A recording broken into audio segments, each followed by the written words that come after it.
Jamendo.com.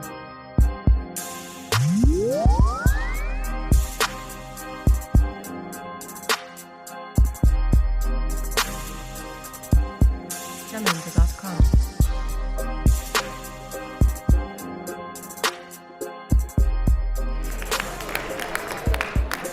I'm gonna need y'all to make a little bit more noise in there. Good evening, everyone. Turn to your neighbor and say, you may not be dry, but you're here, and I'm thankful that you are. You don't have to say all that. Just turn to your neighbor and say it. If the folks in the back would please come have a seat, I would really appreciate it.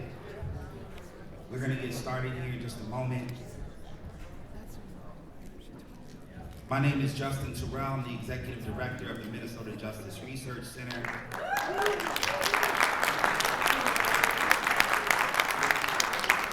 Thank you. We are extremely honored to have you join us tonight for this MLK Day celebration.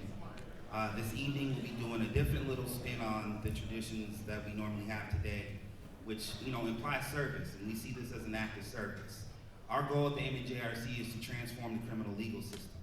Everything needs to change, from the rudest to the tutors, as my grandma would say, right? And what we believe is that you can do that through education, through research, and through policy development. Our goal is to be bridge makers. So we see this as an opportunity to build a bridge between the community and the folks who have their hands on the levers of power that actually influence budgets and policies that impact public safety in our communities. And we all know where we live at. This is Minnesota.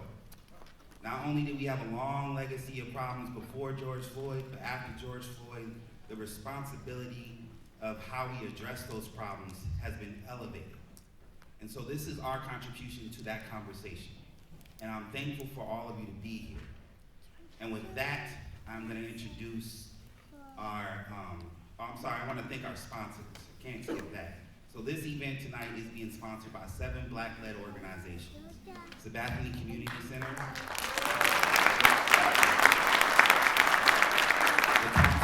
the Council for Minnesotans of African Heritage, the African American Leadership Forum, the Minnesota Association of Black Lawyers, the state chapter and the Minneapolis chapter of the NAACP. Each of those organizations have people in the room tonight, so if you want to learn more about the council, they have a table out front, and then there's leaders from all those organizations here. If you want to get to know them, I'm sure they'll make themselves available. With that, I would like to welcome young Essence to the stage. She will be leading our grounding this evening. Essence is a spoken word artist who cares about justice and responded to a brief request from one of our staff to join us this evening, and so we are thankful that she's made herself available.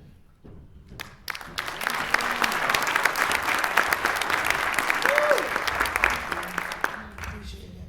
Well, this sounds just a little bit, set this thing up. Well, hello everyone.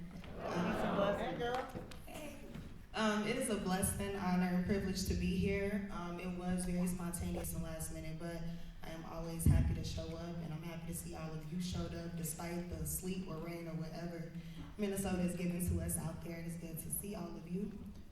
So I'm just going to share a poem that I wrote some time ago, and I think it is very disgusting how relevant the poem still is, but I think it speaks to the relevance of the work that we are all doing and just like us showing up today. So this poem is titled No Vision.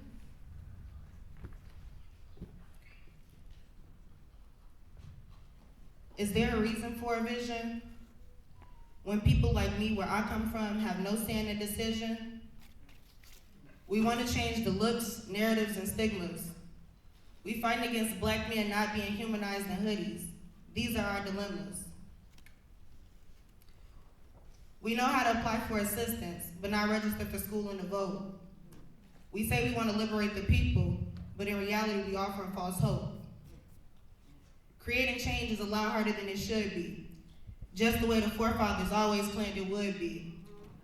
To bring about change, this body has to talk to this body, and this body has to talk to the next.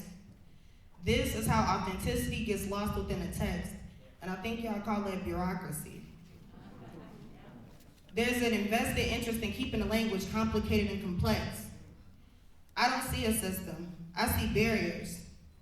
You want to be equitable and engaged, but you classify me as marginalized or POC. What are you saying? Do you even see me? I don't see a system. I don't see a system working with us. I see us working ourselves in. Because unfortunately, my volume and seat at the table is determined by the color of my skin. But I'm determined to educate my people because it's time we see a real win. But since you asked, I'll tell you my vision. It requires us practicing equity like a religion. I want to bring about change that the people can feel.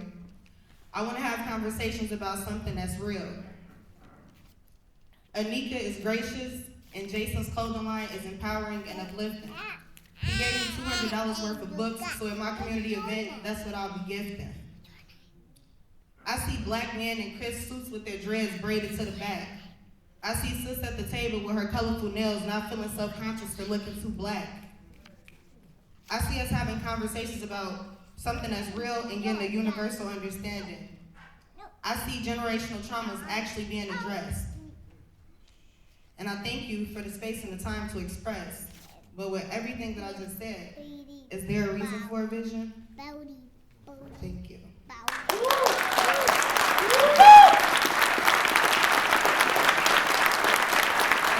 I would just like to thank the Minnesota Research Justice Center. Outside of being a poet, I work at Youth Prize and I train young people in Y Prize, so research is very important.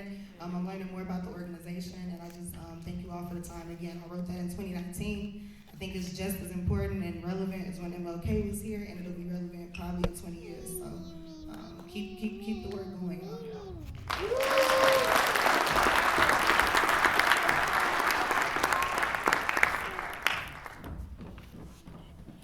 It's always hard going behind someone who is young and bright as that, but I'll do these old eyes and voice will do its best.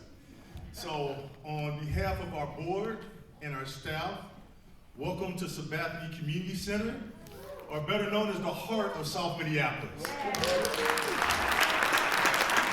Our mission is to provide people of all ages and cultures with the essential resources that inspire them to improve their lives and to build a thriving community. And we've been doing that for 56 years now. 56 years strong. And as the president and CEO of this building, I'm so happy to be making an impact in a community like South Minneapolis. So we are people-inspired, mission-driven, and data-informed. We have one of the best food shelves in the state, right? We served over 385,000 pounds in 2020. We served over 39,000 people. In this building alone, 150,000 people walk through annually, looking for the services that we have. Listen, come on. It's relevant. It's relevant because it shows the need for a community partner like Sabathani.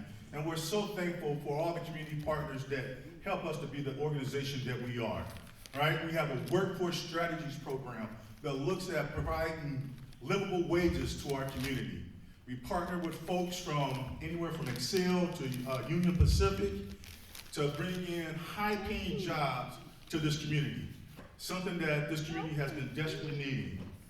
I'm also thrilled that we have a partnership with Hennepin County, and that partnership is called BS School, and it's a program that we call Stronger Together. It's a program that we look at partnering with the schools, partnering with families, partnering with students so that they can be successful, so that then tomorrow will be better than today. And so we're doing a lot of great things at Sabathani, and we appreciate all the support that you have. So with that, I always remember when I get a microphone in my hand that it's the 5 B's that my professor told me. He said, be brief, brother, be brief. All right? So me sitting up here talking would be like the donkey that Jesus came riding in Bethlehem, saying, and thinking y'all here for me. Y'all here for some great folks, and I'm so excited that the folks that's here. to talk about how we can make Minnesota a better place for everybody, right? It's about opportunities. I mentioned earlier about the workforce programs that we have and working with the community and with the youth. And now I'm equally excited about talking about the opportunities that we have to bring to every Minnesotan, right? Every Minnesotan. And with that, I want to bring up, I believe it's someone who I've admired and I've watched. I watched their career and I watched how they fight for, not just this community, but for all communities in Minnesota. How he led with passion, with energy to make a difference. And it doesn't make a difference if you're making $10,000 or $50 million. This brother's always had this stage back. And I want to bring it up. I believe I'm supposed to be bringing him up right now. Is our friend Keith Ellison.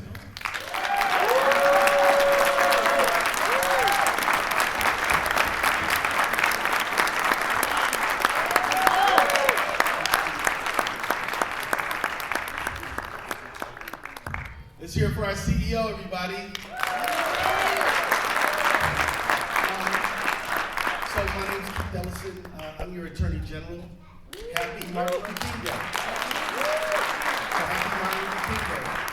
I want to talk to you about legislative priorities a little bit, but I cannot escape the opportunity to talk about Martin Luther King Day.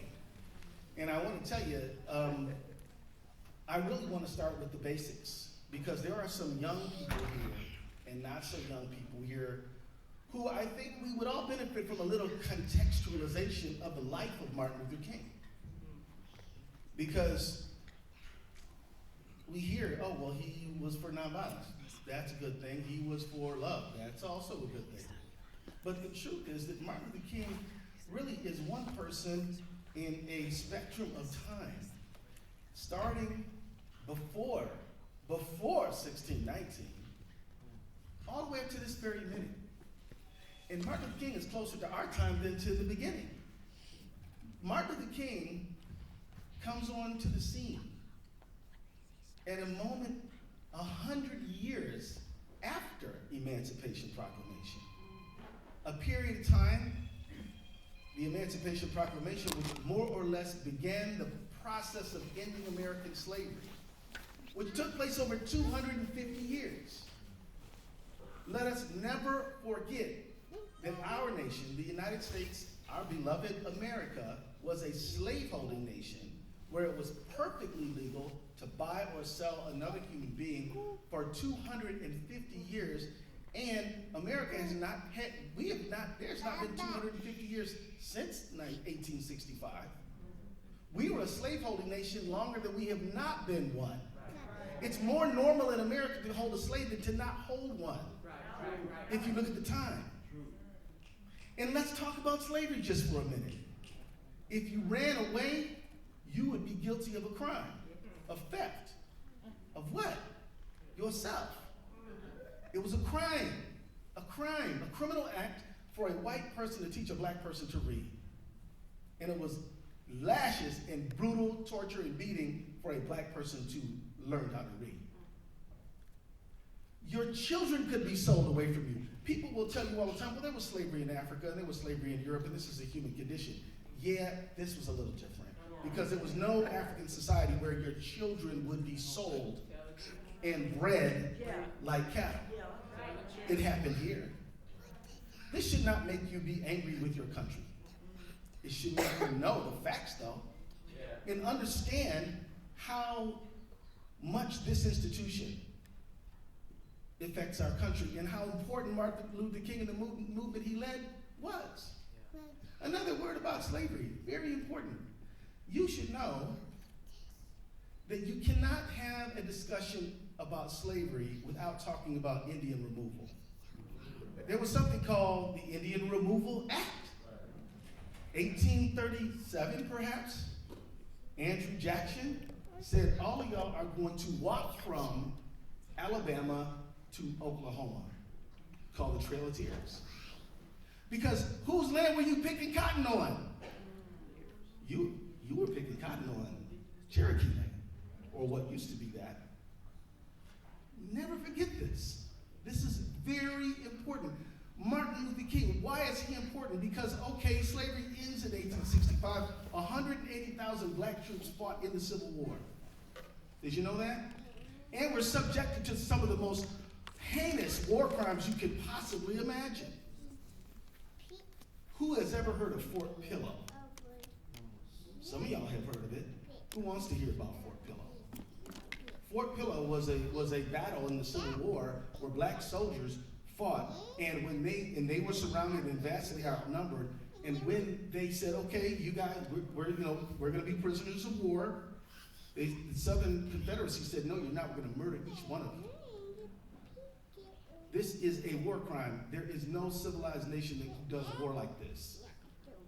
But it happened here. This is the level of rank hostility at the ex-slaves, the ex-enslaved persons who lifted up arms for their own freedom, which is nothing different from what Thomas Paine would have done, or Thomas Jefferson. I'm trying to talk American history for real. Are y'all all right with that? Yeah. So all that happens, the Civil War ends, and we begin the fastest snap of the finger you can imagine, 1865 to 1877. By that time, the Republicans, who were the anti-racists then, get tired of freedom for black people and say, you know what? We had an election that was basically neck and neck. We're not sure who won, but the Democrats said, we're going to let you Republicans have the presidency, but you've got to take Union troops out of the South. And that's when a unique organization was founded in Pulaski, Tennessee. Does anybody know what that organization was? The Ku Klux Klan. Don't think that it was just law, it was rank terrorism that subdued black people back into a subordinate class in the South. And it wasn't just the South. That began a period, do you know, I used to be a member of the Black Caucus. Y'all ever heard of the Black Caucus, the Congressional Black Caucus? There are about 50 members of it. There was a Black Caucus in the 1860s and 70s. By the year 1900, there were none, because they had been killed and cheated and redistricted out.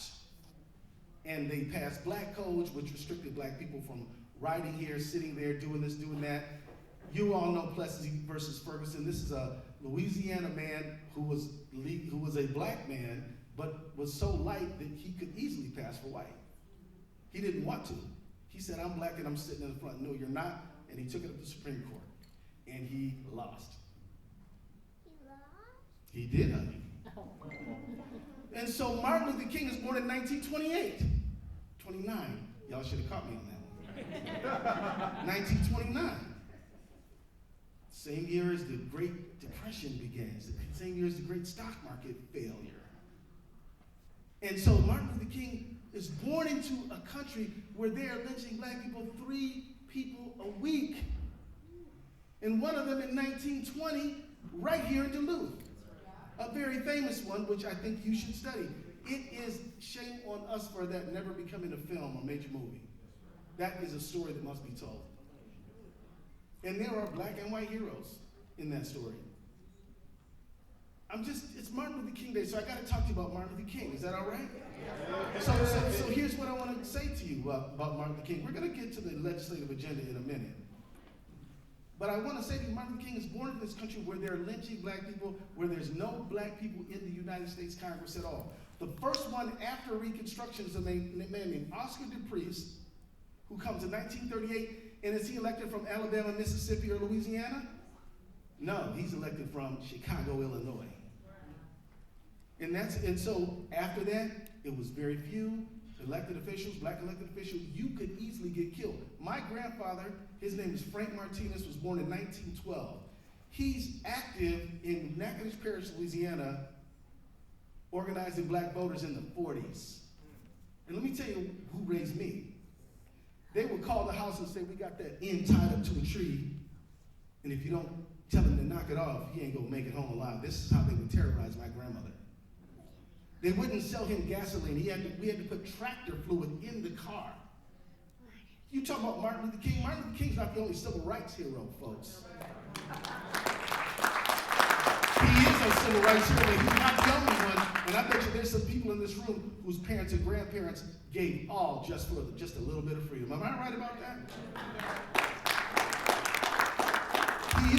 He used to drive out to places, around Natchitoches Parish, Union Parish, different, what we call them counties, but in Louisiana they call them parishes. And he used to have fish fries on a Friday afternoon, and they would pull trees out into the street, sister, because they said, if you get out of the car, now you got to worry about whether we're going to take you out. I told you, my mom, she couldn't swim in the local pool. They used to have a statue in Natchitoches Parish, and it had a plaque at the bottom of it.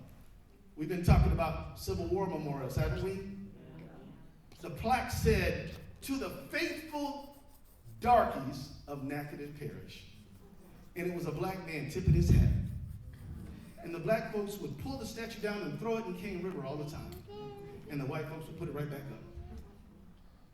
Not all. There were a lot of white people who were against racism, segregation. But the Klan and them, they would put it back up. Now, that statue stands in Baton Rouge, Louisiana, on the LSU campus. It's not destroyed. It exists. Martin Luther King comes into that world. He comes into a world where poverty is not what happens to you, it's what's done to you. What is slavery but an economic system where the workers don't get any wage? So yeah, we started a wage theft unit. Of course we did. How could we not?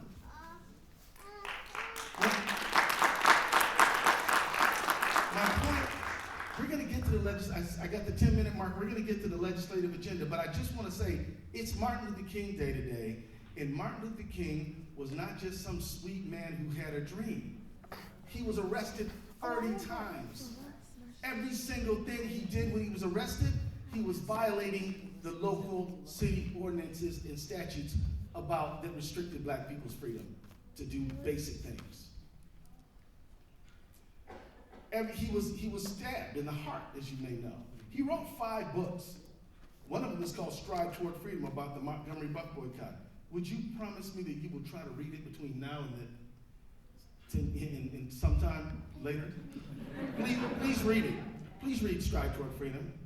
He was an intellectual. He wrote articles. He wasn't just some nice man. The head law enforcement officer in the United States, J. Edgar Hoover, said he was the most notorious liar in America and would send him letters disguised as a black civil rights advocate saying you are a fraud and you should commit suicide before I expose you, because he had been responsible for infidelity. Does that make you not love him no more? I'm just telling you, he was a human being with faults. Don't think he walked on water. He did not. He was a person. And J. Edgar Hoover spied on him, knew that about him, and tried to use it against him. And so this is we're celebrating a man who, when he died, he was unpopular. They used to do Pew Research on him, and he was down in the 30s, maybe lower than that. A year before he was killed on April 4th, 1968, he gave a famous speech in 1967. Does anybody know what the topic of that speech was? This is audience participation. What? I have a dream. No, sweetie, but good guess. Anybody else? Vietnam. Vietnam, absolutely. And it was sober, it was reasoned, it was clear, he laid it out. And yet, he was ruthlessly attacked by no less than the New York Times and the Washington Post and everybody else, saying, who are you to be talking about civil rights? You're a civil rights guy. You shouldn't be talking about peace. This is none of your business. You're out of your lane. Get back into your lane. You've done a disservice to your people. This is what happened to Martin Luther King. Safely in his grave, we can make speeches in his honor and name streets after him. But if you actually crack the book on what he stood for, you will be amazed. You would never think, oh, well, I like Malcolm. He's more brave and Martin's more passive. Boy, oh boy, Martin Luther King was a fierce, brave soul, if ever there was one. This guy knew they were going to murder him, and he kept doing it anyway. And his last act was standing with striking garbage workers. And I do urge you all to go to Memphis, Tennessee, to go to the church where he gave that famous speech, to go to the Lorraine Hotel. Go there. There are still men who were so aggrieved that they had to lift up signs that said, I am a, come on now, I am a, that's what they had to carry a sign saying that. Because guess what they used to call those 45-year-old guys? Exactly. So, legislative agenda. Martin Luther King is one man in a long arc of history who was told, you're not savvy for talking about Vietnam, you're not politically wise for doing it, your funders will leave you, people will not understand. He said, my conscience dictates that I talk about this. He said, the war is the enemy of the poor. Anytime they tell me we cannot alleviate poverty, the reason is we've got to spend money on the war. He was called traitorous, disloyal, and a friend of the communists of Vietnam for that speech. And not more than a few years later, Robert McNamara said, yeah, the war really was unwinnable. And the reason we kept it up, and if we ever had to be held accountable for what we did, we could be prosecuted for, who knows what he said? War crimes. Did y'all hear that? Who knew that? Who knew that the people in the administration who propagated the war admitted later that they would be prosecuted for war crimes if they ever had to face justice? Who knew that? Not everybody, but now all y'all do. And so what I'm trying to say to you is, what are the lessons of Martin Luther King? One of the lessons of Martin Luther King is you are standing on his shoulder, therefore you should see farther than he could see. When Martin Luther King led the passage of the 1965 Voting Rights Act, there was no black people of any numbers voting anywhere. 3% voting in Alabama, 1% in Mississippi, 0.5% voting in Louisiana, and the ones who was voting were probably voting the way the plantation owner said, you better vote or I'm going to throw you off my land. You understand what I'm saying to you? After the Voting Rights Act, black people, you could see the law working. People would line up, literally hundreds of folks who never voted before voting. Sheriff Clark, who led Bloody Sunday on March 4th, 1965 to beat John Lewis, was voted out. Because of the vote, because of the vote, because of the vote. You understand me? So what I'm saying to you is that he was a man in a moment representing literally thousands of heroes of all colors. If you are white, don't think that Martin Luther King was not also your hero. There were a lot of white folks who got killed in the civil rights movement. One of them, if you drive down from Montgomery to Selma, you will see the grave marker of Viola Liuzzo, a white Detroit housewife, that's what they called her then, who said, I'm going to answer the call of Martin Luther King, and was driving civil rights workers back and forth. Murdered. There were many more than that. So don't count yourself out of this any more than you count yourself out of slave abolition. This has always been people who love justice and freedom and human dignity against people who don't. It's not no strict color line. I'm just telling you the truth. If you want the facts, here they are. Now, I only want to talk about one bill.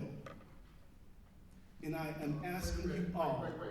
Now we got to get that brother some depth right there.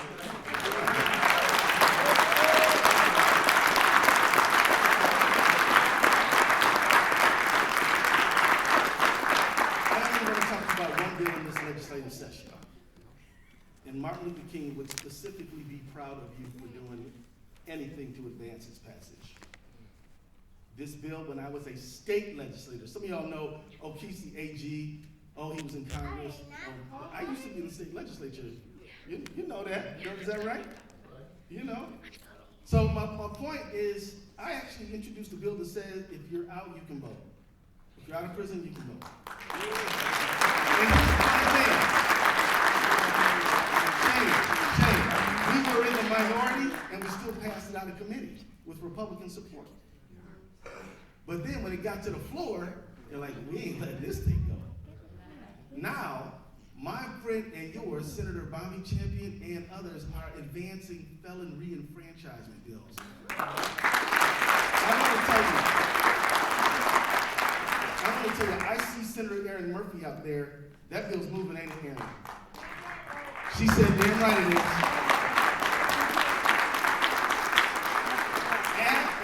And so I mentioned the 1965 Voting Rights Act, right? When we passed it and how it just was like magic. It was like, remember, Malcolm X and Martin Luther King, Malcolm X used to say, I don't care about no Democrats or no Republicans, they both have sold us out. He said that before the 65 Voting Rights Act. Did you know? Some of us try to sound radical and militant by quoting Malcolm. You're quoting Malcolm out of context. If Malcolm would have been able to mobilize voters, do you think he wouldn't have done it? Of course he would have done it. But you can do it. You can do it. Let everybody vote. Pass the law that says everybody in Minnesota can vote, whether they've been in the criminal justice system or not. Pass the law. I'm telling you, Brother Shane Price and his team organized a restoration of civil rights celebration. I advise all of y'all to go to the next one. It will bring you to tears. It's so important. But what if you've never lost your right to vote like the people in Maine and Vermont? You never, ever lose your right to vote in Maine and Vermont. And in Florida, in Texas, you would never get it. They even passed Amendment 4 in Florida to give folks the right to vote, and they came up with some trickery to stop it. So what I'm saying to you is, in Minnesota, let's at least let people vote if they're out. Yeah. But I have a proposition for you. Yeah. There is no good reason to couple the right to vote with the criminal justice system. That's right. There's no good reason. They do it in Maine and Vermont, and the sky has not fallen. And if we're going to pass laws around what people convicted of crimes have to do, shouldn't they at least have a say-so as a voter? And I'm going to tell you, you think the people who are charged and convicted of crimes are going to go soft on people who are charged and convicted of crimes. Not so. Some of them are like, yeah, I did wrong, but that's wrong. And I'm going to vote against it. They should pass this bill. What's the number of it? H.R. 28? Will you write a letter? Will you tell your story? Will you hold community meetings? Will you do a podcast? You need to do all of those things. If we pass that bill, we will have made true honor and brought true honor to Martin Luther King Day. Thank you very much. I got something to say. One time, like this. For those who hop and make your one nigga straight loony after taking one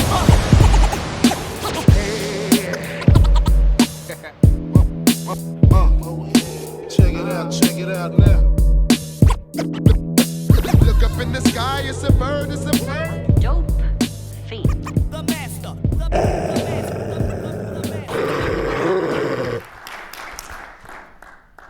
And I'll just a quick overview of how we're going to have this conversation. I have several questions. Probably won't get through all of them because I'm going to try to get folks out of here on time. The first question, I'll ask you to introduce yourselves and everyone respond to it. And then I have some questions I'll direct at each one of you, and then folks can jump in and follow up if you'd like. I'll probably go off script, and so let's have a conversation. Sound like a plan? All right, thank you. So for our first question of the evening, it's MLK Day, and something that Martin Luther King spoke about that resonated with me is this concept of the beloved community. So the beloved community is not a utopia. It is just about a commitment to a set of values and ideas that help people navigate conflict. So some people think the beloved community is this absence of conflict, utopian idea, and it's actually the opposite. It's a concept where instead of the outcome of conflict being the annihilation and defeat of your opposition, it is reconciliation. And at the Minnesota Justice Research Center, we like to talk about justice in not the terms of punishment, but in terms of fairness, equity, holding people accountable, which means that you gotta know who you're accountable and how you're accountable. And we, at the end of the day, we really want a justice system that whenever possible seeks to be restorative in its outcomes. That is, instead of leaving broken people out here, and we all know some broken people, that whenever possible, we try to repair folks and make things right again. What Martin Luther King would call reconciliation, a return to right relationship. So on this MLK, let's kick things off by introducing yourself and share with the people who've come out tonight and braved the rain, right? How policy and practice in the criminal legal system plays a role in building King's beloved community. Feel free to speak about how the system can be a barrier as well. And I'll start here with Senator Verbeek. Thank you so much. My name's Claire Verbeek. I represent District 66 in the Minnesota Senate. That includes St. Paul, Roseville, Falcon Heights, and Lauderdale. I can't believe I have to follow our Attorney General Keith Ellison. I said to Representative Moore, I think we can all just go home now because it's all been said. An amazing leader that we have in our state, and I'm just really looking forward to following his lead in the Senate. But I'll just share a little bit more about sort of myself, why I'm here. Very proud of the names that I hold that people are still learning at the legislature. They're gonna get them done. They're gonna learn how to say it.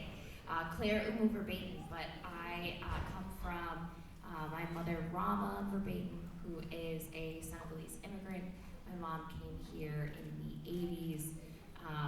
She, like many immigrants, had to completely start over and learn a new language and build her career from scratch. Did that while raising my sister and I.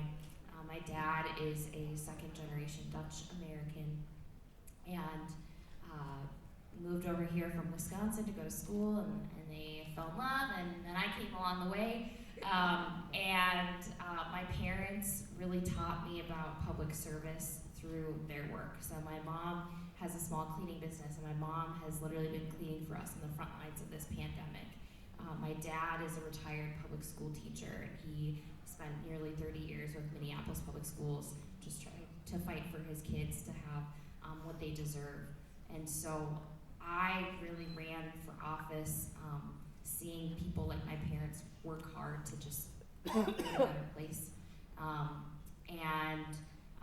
wanted to make sure that we centered racial justice and human dignity in everything that we did in the legislature. That's why I ran. I represent the district where Philando Castile was shot and killed by the police 6 years ago. And I was so angry that what happened in my community just continued to happen throughout our state, and I felt like nobody was fighting for us. And actually, our Attorney General, Keith Ellison, was probably one of the first people I saw who finally got us some accountability and got something done, and I wanted to be a part of that.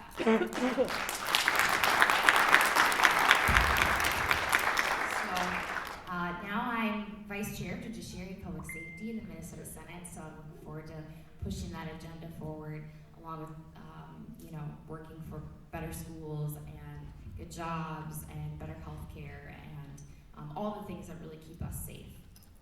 Pass it on to you. Thank you, Senator.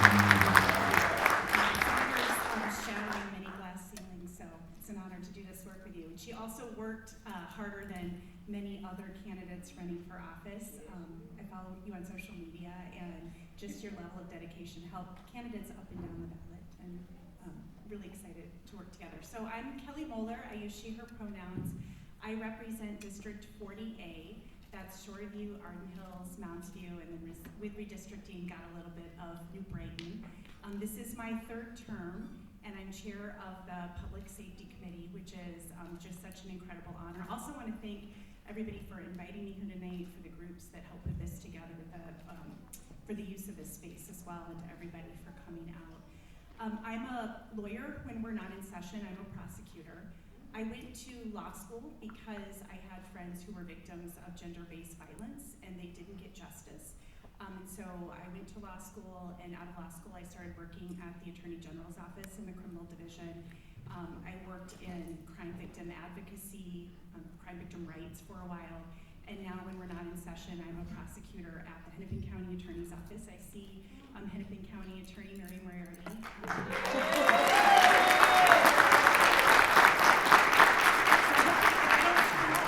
Different job. That's not this job that I'm here tonight for.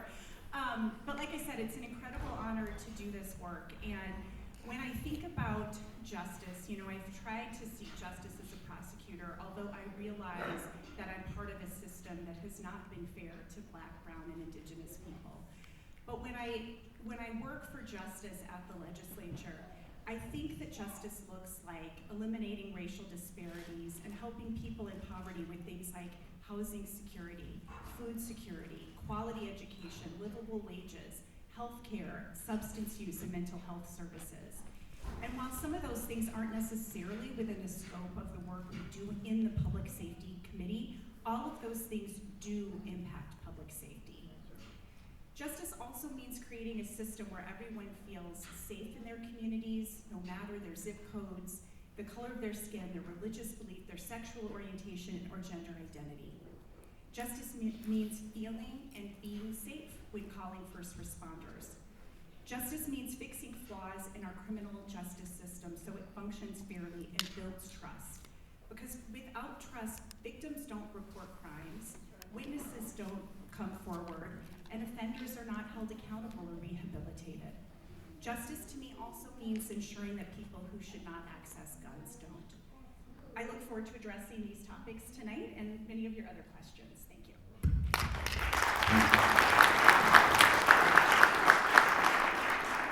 Good evening. I'm the one person up here, besides Justin, who's not elected. I'm here representing the executive branch. I'm Paul Schnell, the Commissioner of the Minnesota Department of Corrections, and I'm honored to be here. And really grateful to see so many people show up and be here tonight. As I think about, you know, by way of background, I worked as a police officer, but really my fundamental core training initially out of college was as a social worker. And always that has been part and parcel to my belief system as I do this work. And as I think about today and MLK's history, one of the things that I just see, and I heard Keith talk about and others, is this whole ability of how do we come alongside one another, whether you're actively involved and part of this criminal justice system, into it or stuck in it. And those who are not, how do we come together to ultimately create a more just and fair world, and make things better, provide the opportunity for people to realize and be their very best. And so for me, it's just an honor to be here with all these folks and with all of you to talk a little bit about the direction and what this legislative session, I think, offers by way of promise for those who are in the system and really for all of us as we go forward.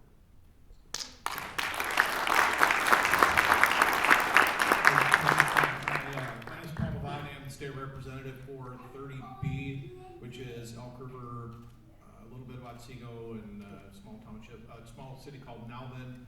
I spent 33 years of my life as a licensed peace officer in the state, starting out with the city of Princeton and then with the Sherburne County Sheriff's Office.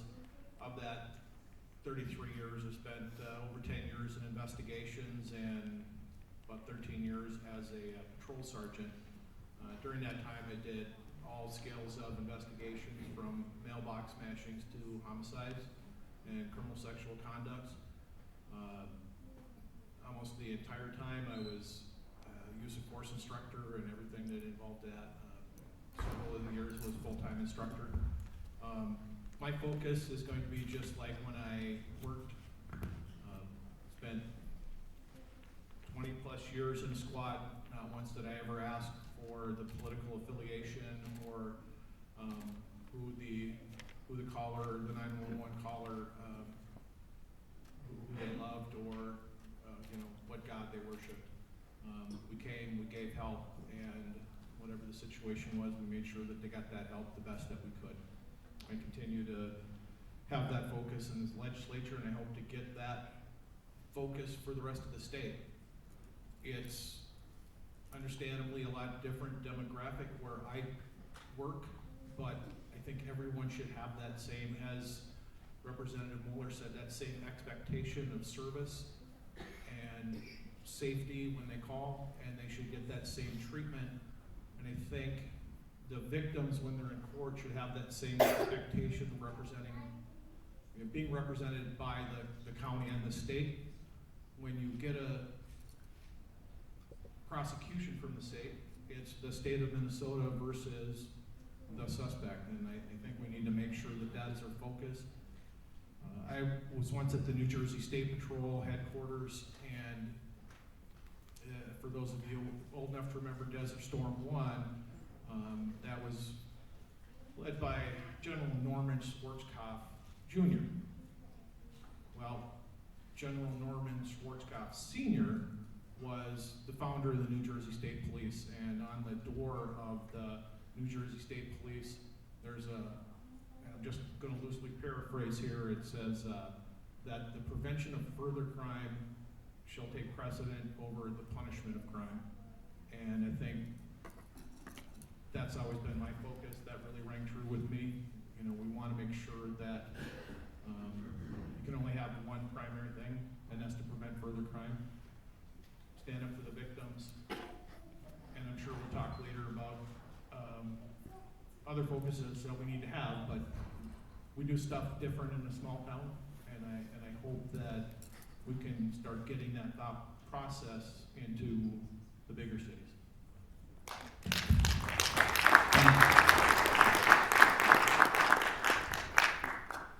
So for the next few minutes, we're just going to jump into some policy conversations. I mean, the legislative session started on January 2nd, I believe, and it just has hit the ground running. We can barely keep up with you, those of us advocating for certain policies. It's pretty impressive. One of those policies has been introduced by Representative Cedric Frazier, who I believe is here. It is House File 25 that would make significant investments in effective law enforcement tactics that will investigate violent crime, as well as community-led initiatives to disrupt violence and promote safe communities. So I believe the bill has a hearing on Thursday in your committee, Representative Mueller. Can you talk about your thoughts on the bill in general and what you believe the right approach is? Specifically, how does this bill keep us safe? Yeah, thank you so much. And like you said, Representative Frazier's here. Thursday's Representative Frazier Day because we're hearing that bill and restore the vote on Thursday.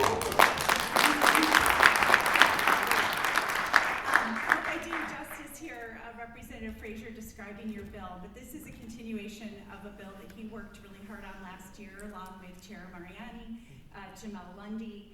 And this is more of I don't want to say a quick version because it's still a really big, important bill, but it does essentially 5 things, and probably the most important piece of that is it gives $150 million to community violence prevention.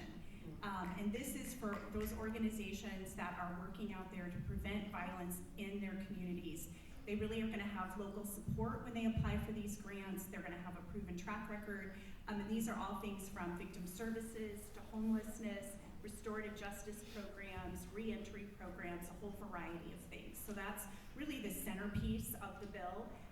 But also importantly, this bill provides funding for those co-responder models, like those where you've got social workers or mental health therapists responding to calls.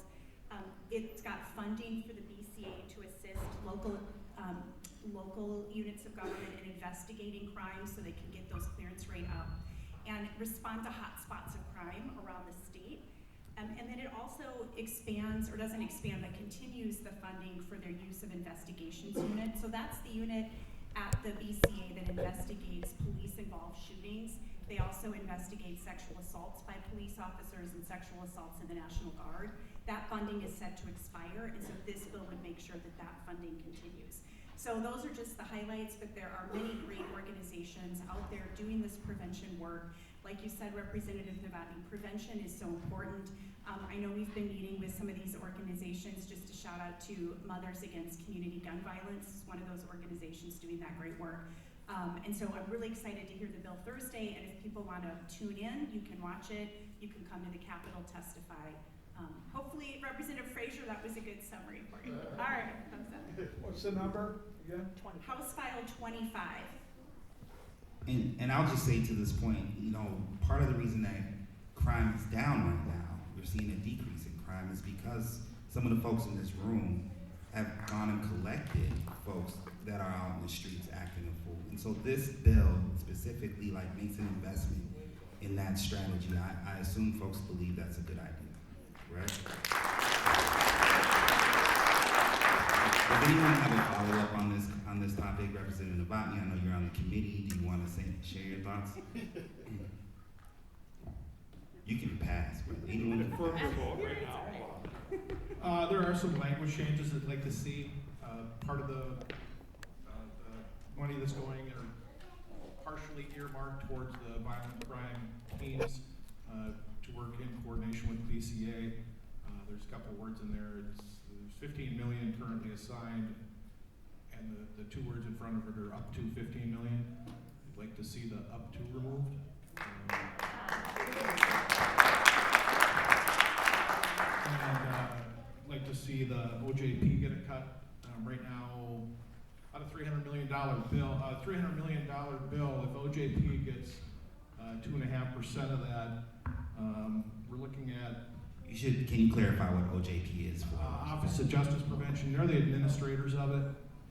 Under the current allocation, they could get $1,375,000, which is going to be the equivalent of about, depending how you do the math, about 45, 50 full-time employees just to administer the grant. I'd like to see that get cut back so more of the money can actually get to the places that it's supposed to be. I can't imagine they need over $1 million. So Representative Novotny, we're a 501c3 nonprofit. We don't do, politics. But I will just point out that a very conservative talking point got an applause in South Minneapolis. A very conservative talking point just got an applause in South Minneapolis. It's possible. Any other comments? Otherwise, I'm going to move on. Thank you. So the next topic is pretrial reform. So in their piece on the field of bail, Josh Page and Christian S. Scott Hayward point out that despite the ubiquity of cash bail, there is no evidence that it keeps the public safe, and only mixed evidence that it impacts court appearance rates. Research shows that far more people could be released from jail unconditionally without increasing crime, and already high appearance rates can be increased through low-cost court notification programs like automated text messaging.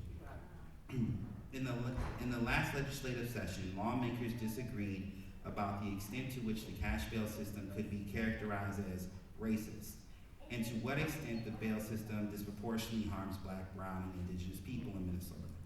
In truth, we lack the state and county level data to speak decisively on these questions, and the courts have shown reluctance to make the data public. It's very difficult to get bail data.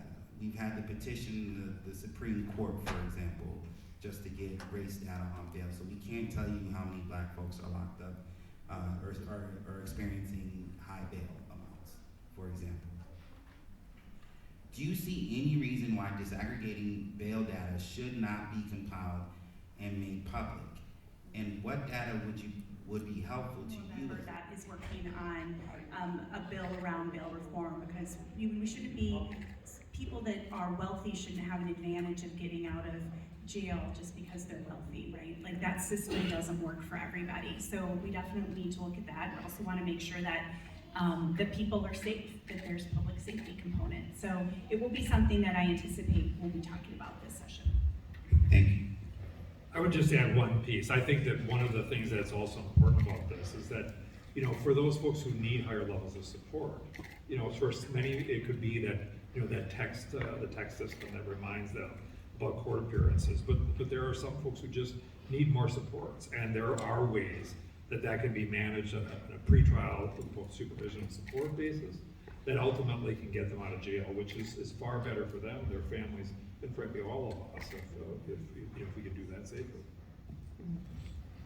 Thank you, Representative Bynum. I refer everyone to last session's Bill 128, which would be the gathering of bail information and publication. I had that and a couple other data bills that would address your exact problem.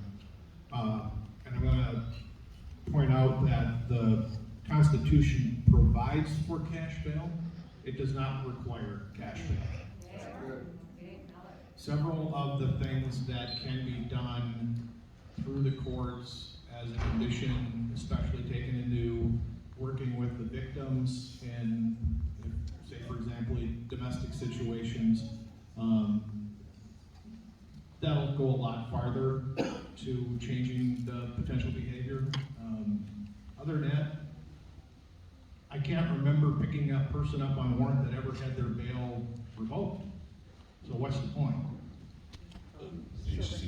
We had people that we would, the high flyers, the frequent flyers that we would have over and over and over again. So obviously getting a bail isn't making a difference to them. So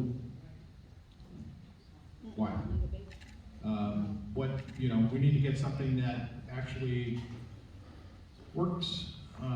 Cash bail doesn't work for the most part, and we need to save that for people that we're scared of, not the ones we're mad at.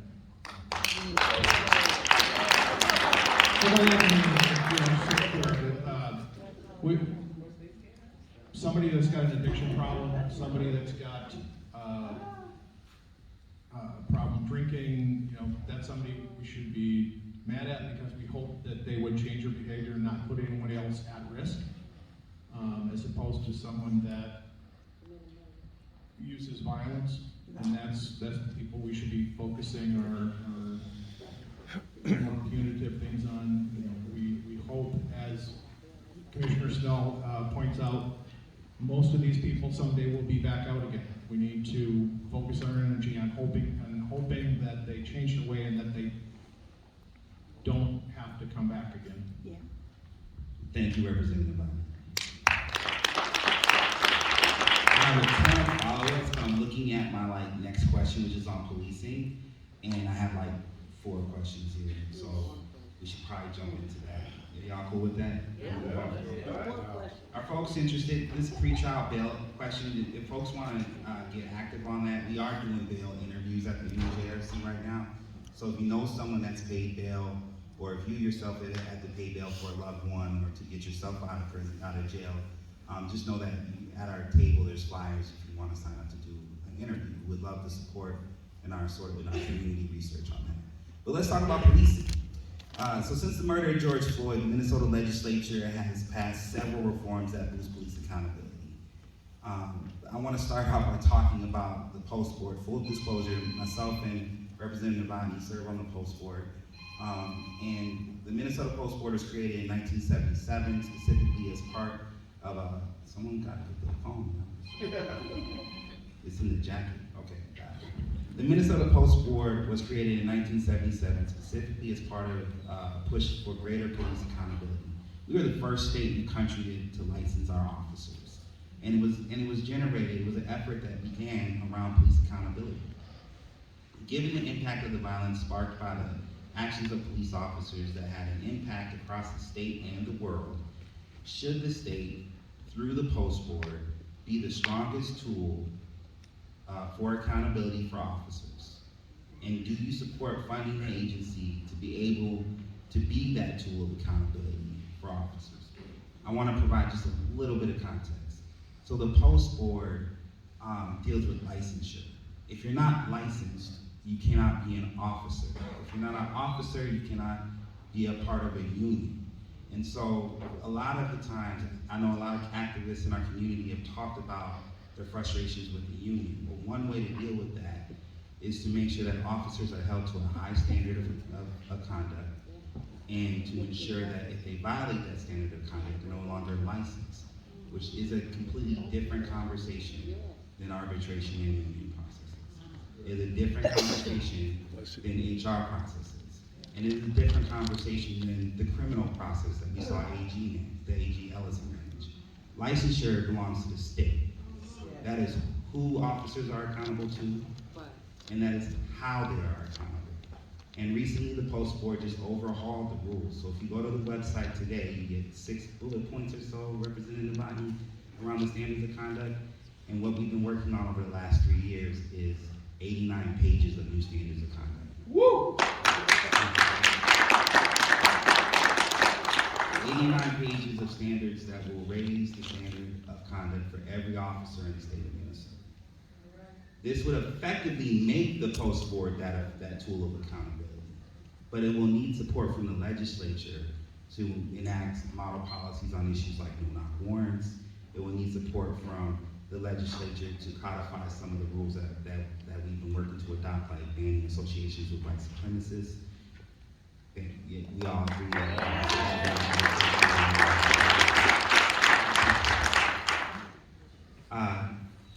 I'm happy for anyone to sort of volunteer to take this question. I don't want to pick on Representative Moeller because it goes through her committee, but Senator Verbatim, am I saying it right?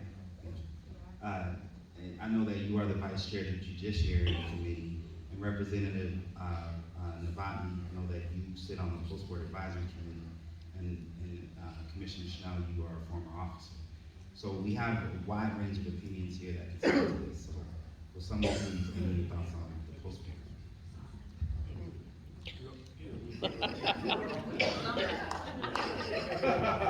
Don't make me pick.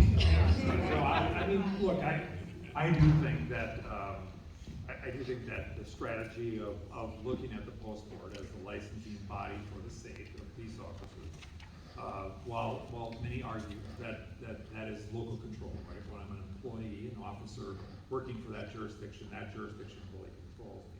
Yet, I think as Justin points out, the reality is that the state is the one who issues that license, not the local hiring authority. So I do believe that as a state, I'm also a licensed social worker, and the Board of Social Work has control over that license. If I don't act appropriately, they can take action on my license, restrict me, do a variety of things, and I think that makes a lot of sense in this kind of professional context of the state providing that license. Second, I would just say, look, we have to recognize the fact that police officers, law enforcement officers in our country, in our state, have incredible levels of authority, and that authority, is provided to them for really good reason. But at the same time, there must be a level of restraint. And always there is this push and pull of authority and restraint. And ultimately, it is the policymakers who establish the laws and provide levels of restraint based upon community standards, what you all and what the people say should be how things operate.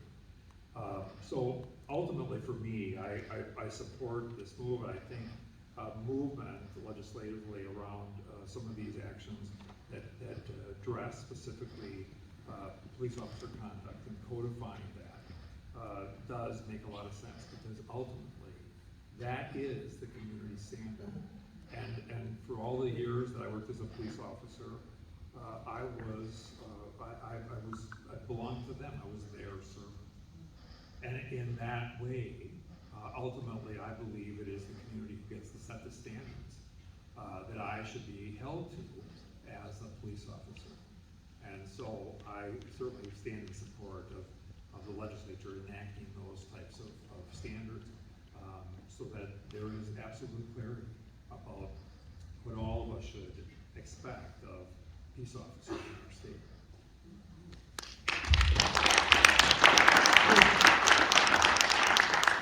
And I think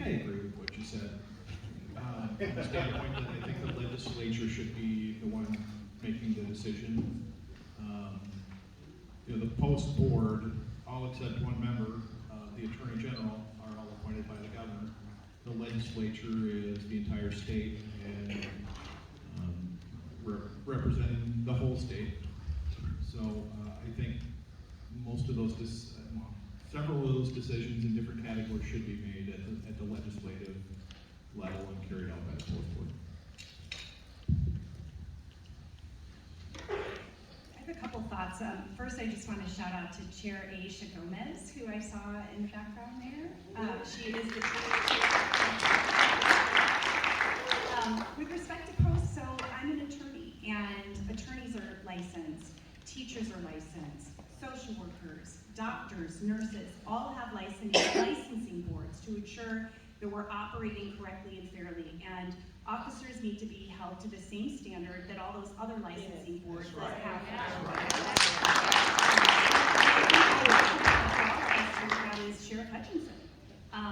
You know, after what happened in Hennepin County, and now is hired back on again. And I frankly don't understand how something like that happens. And if his license is being looked at, I don't know what's going on behind the scenes, but I think that's a good example of why we need to make sure that we're licensing officers. And we do have bills on that. Yeah, I mean, I completely agree and just think let's set strong standards and then let's be ready to enforce them. When people violate that, and then they just go wrong. Thank you. So I think I can summarize the next couple questions on policing and just kind of highlight a few things. So,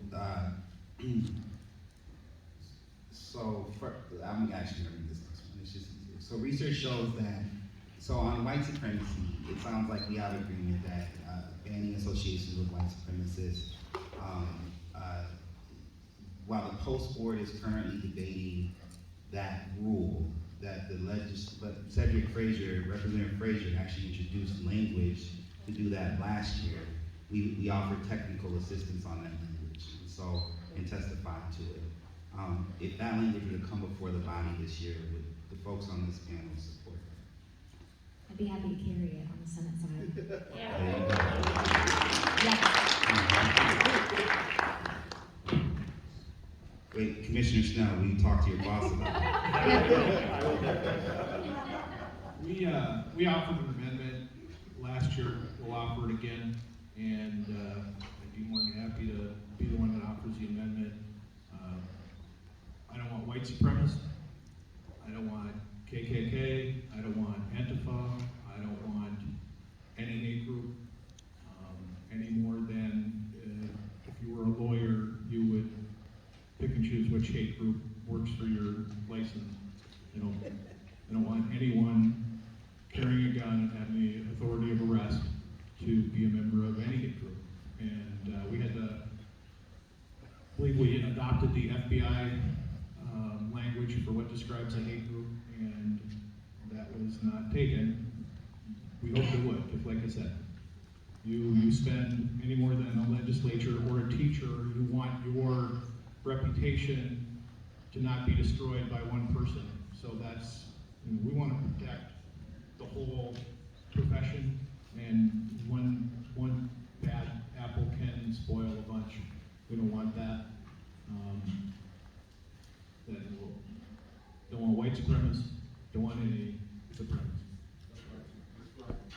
Thank you very much. Keeping it moving here. So before and after the killing of Amir Locke, there have been many attempts to reform no-knock warrants. Given the history of this practice, the Last Poets is my favorite historical context for no-knock warrants when they clearly revealed that this was a racist policy to police communities of color. Can we fix this practice? Is it necessary?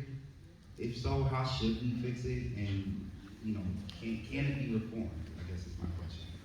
We've seen reform recently in Minneapolis, and then Amir Locke was killed, and then we've seen reform in other places. And the only way I've seen it used wisely is when departments choose not to use them.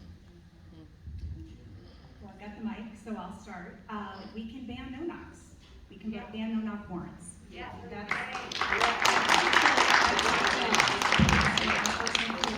They are not safe for them or for the people whose houses they're entering. Now that doesn't mean in some circumstances, we're not talking about warrants, it's called exigent circumstances as an exception, that police can still go in. We have that still, but we don't need to have no-knock warrants, and I'm sure Commissioner Schnell can talk about that from his time as a chief as well. So I know Representative, who carried that bill? Hollins carried it last year. I don't know if she or someone else is planning on introducing that this year. I'll also note that there's reporting now of use of no-knock warrants, and what I'm trying to figure out, I believe there are over 400 law enforcement agencies in the state, but only about 35 to 40 gave data on their use of those, so I'm trying to figure out what's going on with that as well. And looking at you because you're into the data, so maybe that's something we can dig into together, but we just need to ban the use of no-knock warrants, period. 100% there. I think it is time to ban it. There are other strategies. I'm mindful of a story that happened in Illinois State Police I think it was the late to mid 80s, where a woman had barricaded, an elderly woman had barricaded herself inside of her home, and she had pulled a shotgun out and she shot at law enforcement. And the colonel of the Illinois State Police at the time ultimately waited outside that woman's home for 40 or 50 some days. And this is an incredible expense. She had shot at people, so there was clearly a threat. They were executing a lawful warrant. And the colonel of the Illinois State Police was challenged because they were spending millions of dollars in terms of this police action. That was legitimate and was necessary.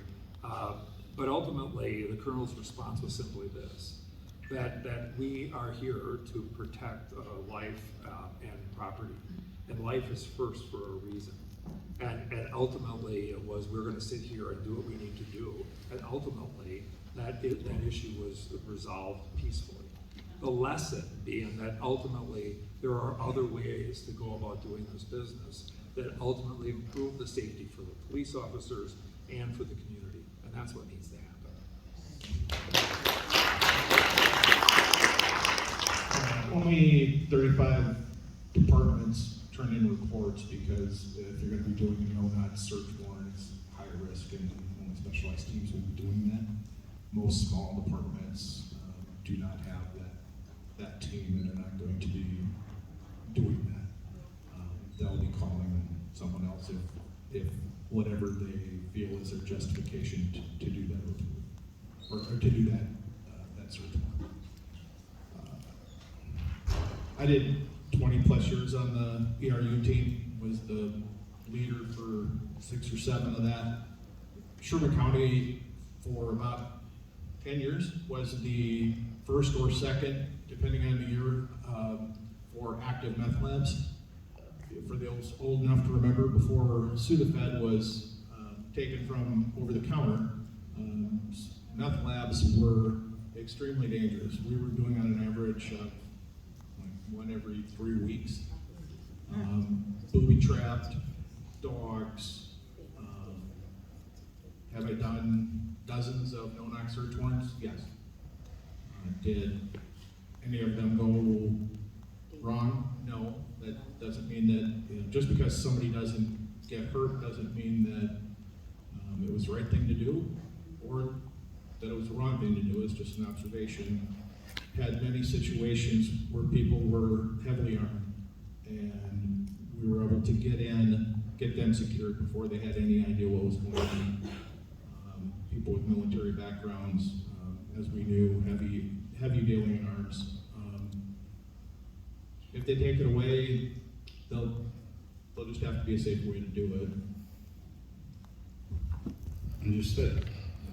Any other comments? Are we good?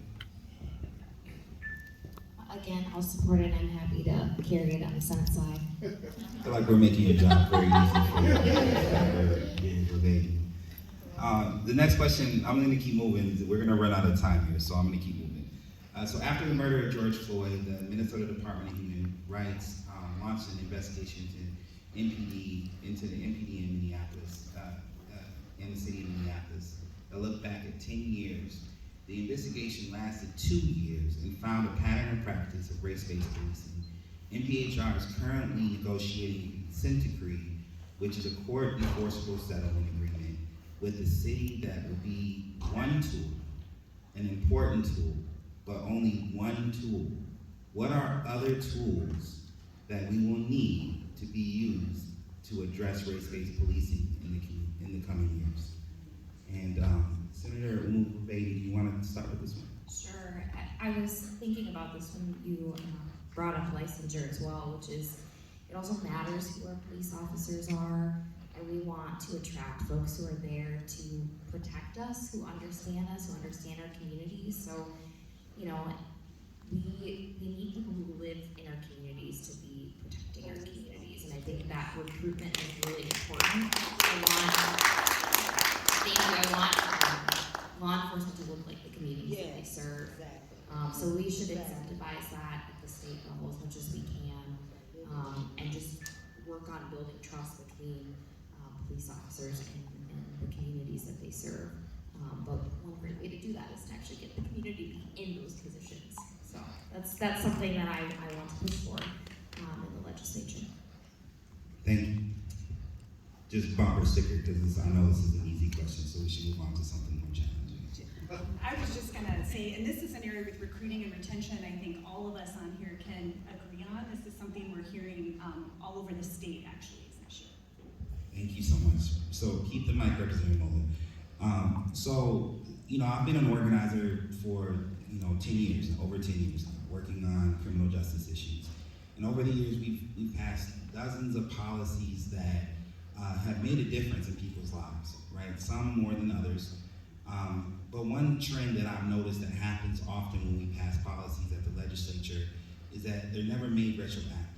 They're never, so if we cap 5-year probation sentence through the Minnesota Sentencing Guidelines Commission, as Commissioner Schnell you sit on, how are we addressing folks who had that probation sentence assigned to them before that action was taken? And I just want to pause and punctuate here on the fact that if you use a reparations lens, right, which reparations is always a buzzword, people think of a check right away. And I want to change that dynamic. It's really a lens in how you see the world. You can't build a highway through a community without passing legislation, right? There's receipts, there's paper there, people voted on it, there's a public record, correct? Yeah. So reparations isn't about cutting a check because of that, but it's about doing the analysis of what the impact of that policy was. And if we have progressive policies, we should do the analysis there as well. And understanding that absent that progressive policy, forgive me, I don't mean it, are you following me? So absent that progressive policy, we can argue that harm has been done. And when you consider the disparate impact of the criminal legal system on communities of color, we can say that harm has been done. Are y'all with me on this?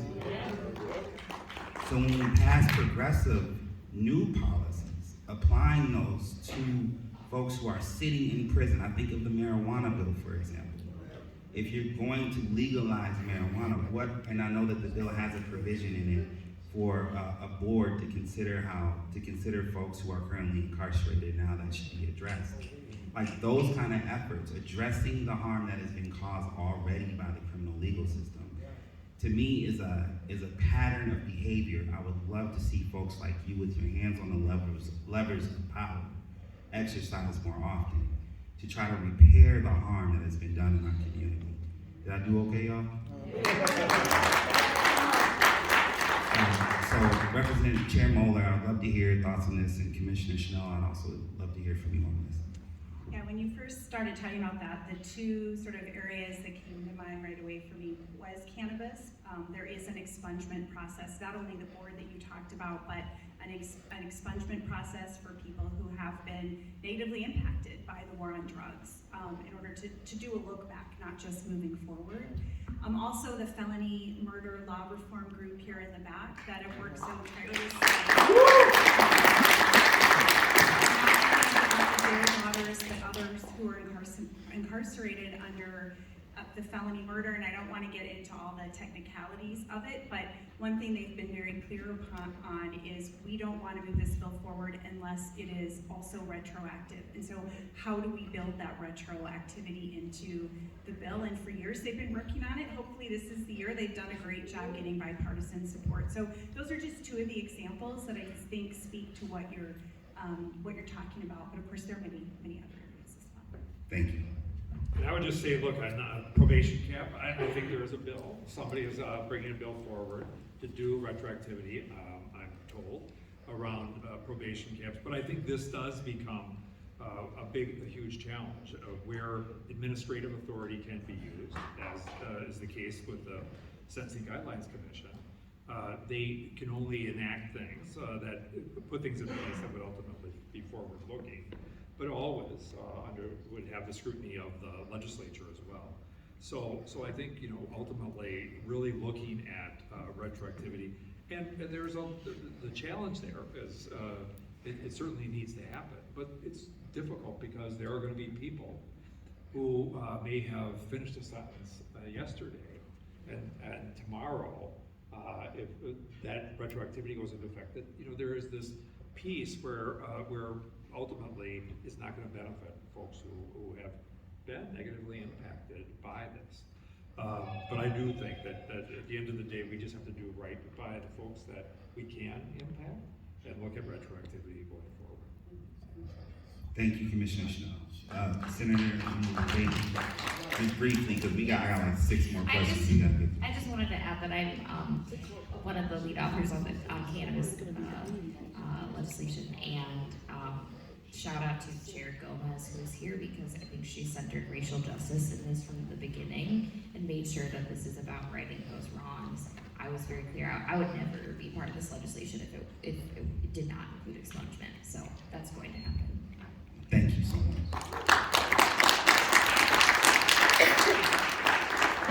All right, so the next topic we're going to talk about is juvenile diversion and restorative justice. So the Star Tribune has been running articles on this topic, and the Minnesota has no uniform standards for who can participate in restorative justice programs. No guidelines about what the program should include, and little insight into whether they are working because outcomes like recidivism are not consistently tracked. Even promising programs have shuttered due to unstable funding, shifting political winds. How do you plan to ensure that Minnesota develops a durable, effective, humane, evidence-based restorative justice system for the entire state? In my little editorial here is, and Commissioner Schnell, I think the last pardon hearing, I think we saw this, right, where someone who had access to restorative justice, the mother, the victim of their crime, showed up to advocate for them. This is powerful stuff, and we treat it like an add-on, like restorative justice is just this extra thing that you should be trying to do. And why I just want to know, like, are we dedicated to making it one of the primary outcomes that we seek of our criminal legal system? Yes, I believe we should.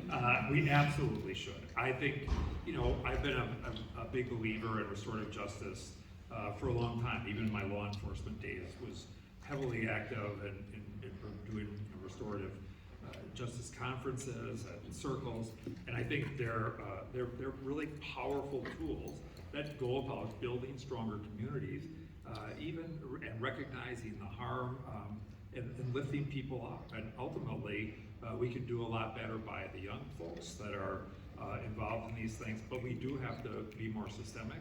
We have to make this part and parcel to the way we do juvenile justice, and really the way we do criminal justice. We're even at the Department of Corrections. The crazy thing is people become eligible for parole in our state in a life sentence at 30 years. At 27 years, we see them for the first time. And oftentimes, the first time that victim has heard from the criminal justice system from the date of sentencing was 27 years later, when they hear that there's going to be a parole hearing coming up for the person that killed their loved one.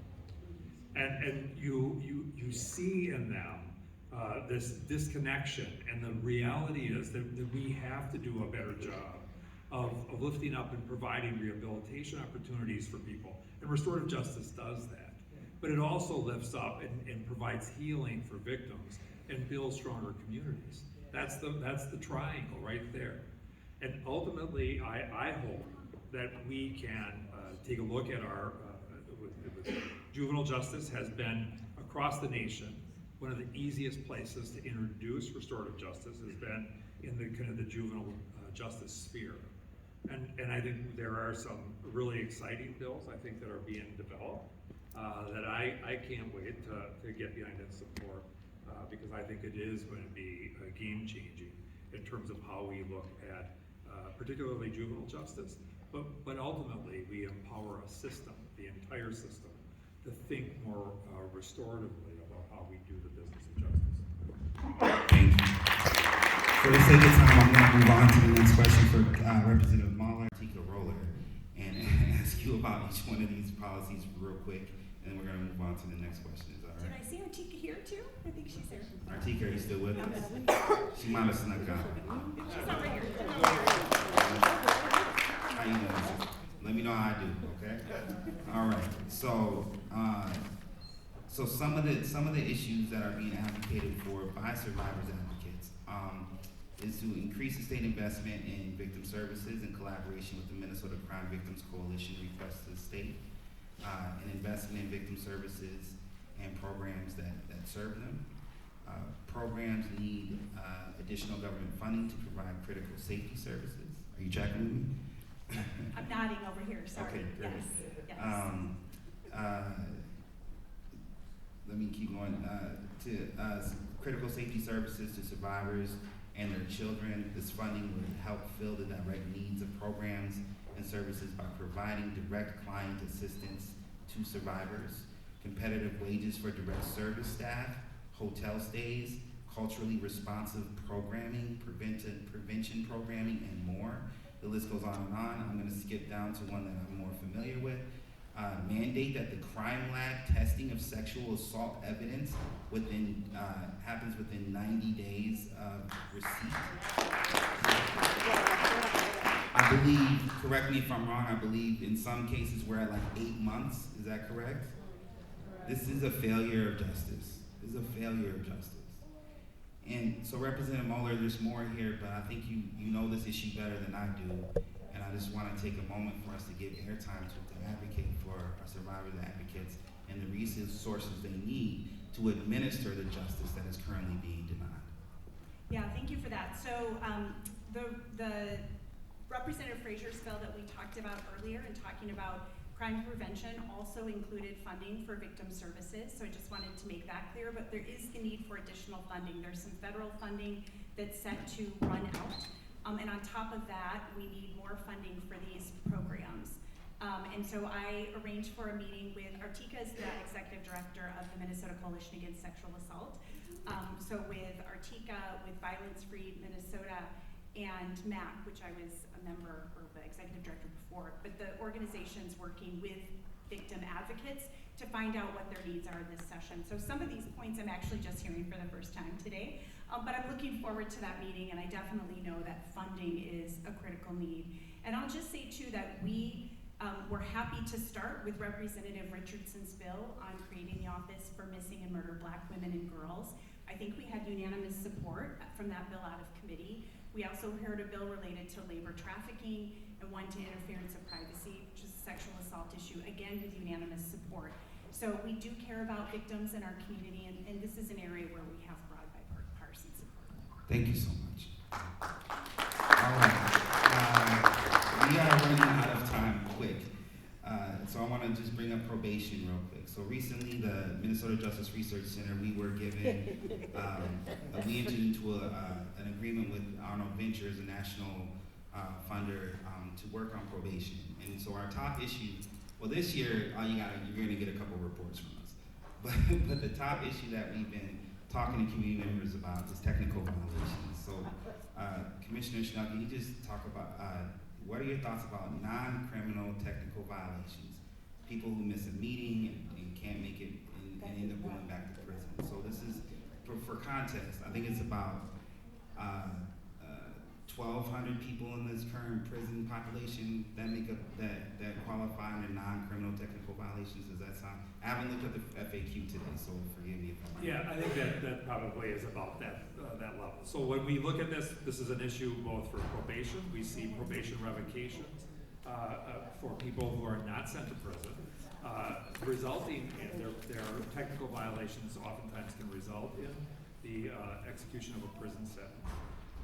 And then for those who are on release from prison, supervised release in our state, we see a high number of technical violations. Ultimately, the big challenge that the practitioners are talking about is the lack of resources that are available. And oftentimes that becomes, and you can go to certain places in our state, and they talk about the inequitability of justice. And it oftentimes is tied to inequitable access to resources. An example would be if I'm in the 9th Judicial District, which is Indian country, where a lot of high level of Native American population live there. We know that those folks are sent back to prison at considerably higher rates. Oftentimes because of in addition to the kind of all of the structural racism that can exist in this system. The reality is there simply isn't resources. If I fail out of a treatment program once or twice, in the Twin Cities you might be able to find that third or fourth one that I'm going to be responsive to. In many of these other communities, that simply isn't the case. So ultimately, I think it is a conversation about being able to have access to resources that we can get people connected with to help them address the issues that ultimately lead to technical violation. And I can tell you that you're going to see that reflected in the governor's budget. That's great. I'm gonna have a quick follow-up on this topic. Representative Novotny no, for you, Commissioner Shaw, I'm just asking Representative Novotny to hold on for a minute because I'm asking you guys a lot of questions. But my follow-up is, what about the incentives? What about the funding structure for probation? What about the county? I know that CSG made a recommendation to give, I think it's like $50 million to the county without any policy provisions attached to it. How do we look at how we fund probation? Are we getting excellence out of that investment? Or are we seeing technical violations? Are we seeing a revolving door generated from folks that we want to try to keep in community and deal with their mess over here instead of behind the wall, where it's actually more difficult to deal with their mess, right? Help me understand like that, the incentives around funding. I'm new to this conversation. It was just introduced to me, but I'm very curious. Are folks tracking with me on this? The way probation is funded matters. Yes. And so if you're funded, if your caseload, if you violate someone and send them back to prison, the counties still get reimbursed for those folks versus should counties be reimbursed for services that are successful and people are service complete from their caseloads and are successful in community? Can you speak to that? Help educate me in real time. Well, the reality of today is that the state has not kept up with its funding obligations to counties in this space at all. First and foremost, the state is supposed to provide 100% funding for felony supervision across our state. And we have not done that, number one. Number two, that I do believe that we can create and have policies that ultimately disincentivize, sending people back on technical violations. And there's two pieces to that. One is we have to do a better job of tracking the data, as you talked about earlier. And second, we have to make sure that that agents and communities have resources that they can connect folks to when they need them. And when those two things can come together, I think we'll see those numbers drop. But we are looking at policy initiatives that will disincentivize, keeping people on probation when they shouldn't be on probation any longer. That doesn't make a lot of sense. It's a waste of resources. So, we'll start to develop these policies as we work through this session around funding formulas that have to be addressed, and then create the creation of policies that ultimately address those issues that you raised. We're excited to support you in that effort. So we are at time. I'm going to ask that you guys indulge me for. Can I do one softball question and then a closing statement from everyone? No one's gonna walk out on me? Y'all good? All right, thank you. I know I'm not Shonda Smith Baker, y'all, but y'all know me. I'm no organizer, dude. I'll lead marches. But it's okay. All right. So the last question I have, I'm gonna jump to. We had a question on data, but I'll follow up offline. But since A.G. Ellison did such a great job of elevating restoration of voting rights, and there's a hearing in the Senate tomorrow at 3 p.m. What time tomorrow? 3 p.m. What time tomorrow? 3 p.m. And where is it at? The Senate. In the Senate office building. So I need folks to tune in and show up and show out. And there's another hearing for Restore the Vote in Chair Mahler's committee on Thursday at 10:30, I believe. Yes. 10:30 a.m.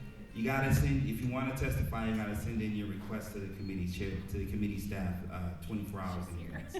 And they're here, so you just get a piece of paper. So, what message do you have for Minnesotans? Well, actually, you know what? I'm not gonna ask this softball, but I'm gonna ask a real question.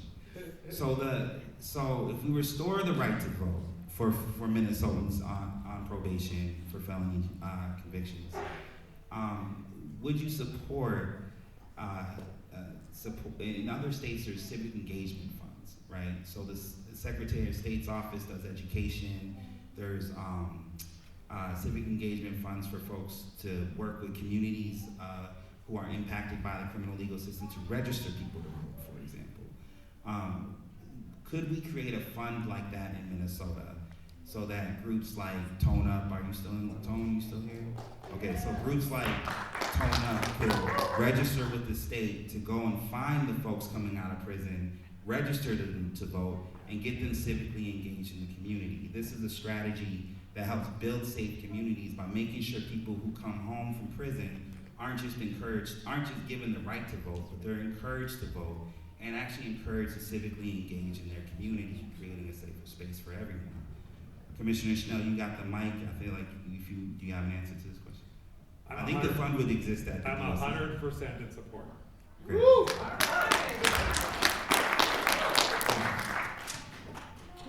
He said yes. Yes. Yes, I'm one of the authors on Restore the Vote. Great. Thank you. We'll get you the amendment language ASAP. All right, our closing question for the evening. So on this MLK Day, I feel it is appropriate to close with a reflection on Dr. King. We started out this event talking about the beloved community. Why is this important during this legislative session as you advocate for justice? I'm going to try to be brief and just say I feel like a lot of people have been waiting for us to get to this political moment of having this trifecta. And I understand that we have to push no matter who's in office, right? But we have a lot of people who got in, who share this agenda, and DFOs are in charge of the Senate and the House and the Governor's office, and so it's our time to get it done. I'm coming in with a sense of urgency and saying, you have to do this. If we can't do it now, I don't know if we're ever gonna do it, and I don't know if we're gonna have this opportunity again. So I plan to fight for as much as we can, and just know that people have been waiting and they can't wait any longer. And we can't take no for an answer. We just have to get it done. Thank you. So I looked at those points a little bit in more detail online too, because I was interested in them. And one of the pieces for negotiation said, look for what is positive in every action and statement the opposition makes. Do not seek to humiliate the opponent, but to call forth the good in the opponent. And I really thought about how I try and how I want to do better at approaching my work as a legislator. And that's to assume good intent. The people that are there representing us all at the Capitol, representing you all at the Capitol, no matter what part of the state you're in, we don't do this job for the money. I think all of us are there for the right reasons. We may have different ideas about how to get to the end result, but we're all there for the right reasons. And I've made a point to sit down with every committee member individually of the Public Safety Committee and I shouldn't have been surprised, but I was surprised at how many things we actually have in common, how many of the issues that your members talking about, juvenile justice as an example, the Republicans were talking to me about, just like the Democrats were talking to me about. And again, we may have different ideas of how to get there, but I think it's really important that we assume that people come to this work with good intent.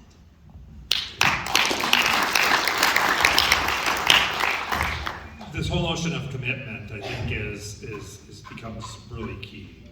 And I think at a time when we face such a divided country and really a divided state, and I think it is important. And I try to remind myself that as much as now is the time, this state has been in kind of global focus since the murder of George Floyd.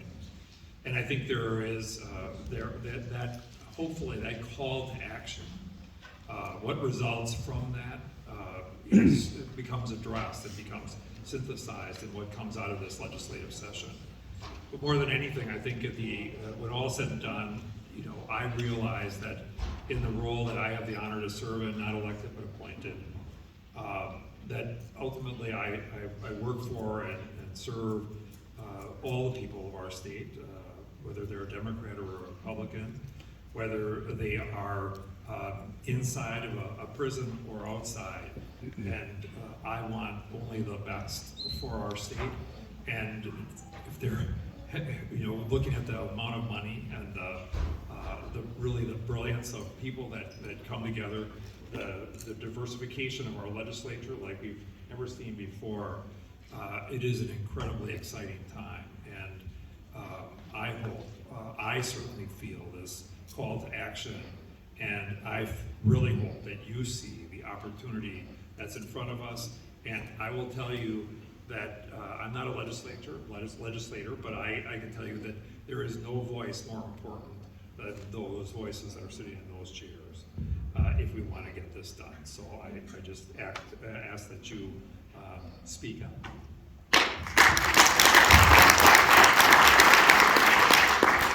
If I've learned anything in the last 3 years that I've been in the legislature, is that no matter what the situation is, all the voices together make a better decision.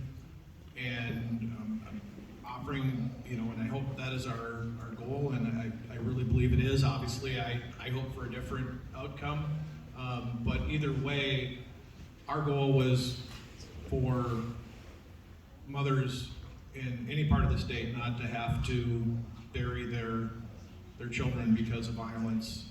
And I think that's a common goal, and as Chair Muller said, we need to look at those common goals and really agree and fix the things we can fix, and we'll come out with better bills and more effective bills, and really serve everyone in the state if we just agree and do the best we can. Thank you. Thank you, Senator Claire Umu Verbatim. Thank you, Chair of the Public Safety Committee, Representative Kelly Mullen. Thank you, Commissioner Schnell. Thank you, Representative Nabami. It is a blessing to have you. But hold up, I got something to say.